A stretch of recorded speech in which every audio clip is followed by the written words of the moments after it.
So what does it mean to you to have Supernatural here at PaleyFest tonight? It's awesome. I mean, the last time the show was here was season 6, which was my 3rd year on the show, and we were like, wow, a 6-year show being at PaleyFest. Like, who knew they'd care about us? And now, 13, and we're on 7 years later, and we're still here. And I think that speaks to the passion of the fans and to the great work that our crew and our cast and all the other people on this red carpet with me have done and are doing.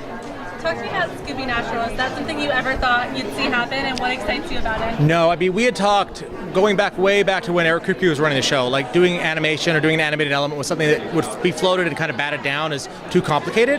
But we were very lucky in that we had a lot of lead time for this season. Warner Brothers and Warner Animation were really cool about letting us kind of piggyback off a lot of the infrastructure they had, and it all kind of came together in a way that I think we're all really proud and surprised by.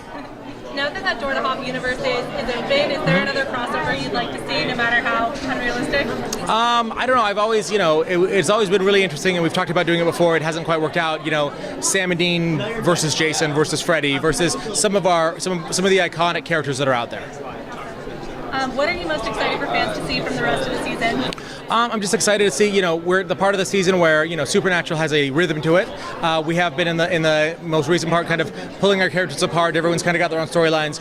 As the season goes forward, everybody kind of comes together. A lot of reunions, a lot of emotion, a lot of family, and I think people are really gonna like it.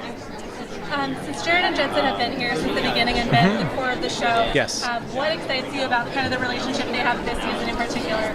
Well, I think, for the guys this season, I think the stresses of this season and last season, they've really brought up kind of a contrast between the two of them, how they view really the future, how they view potential, how they view Jack.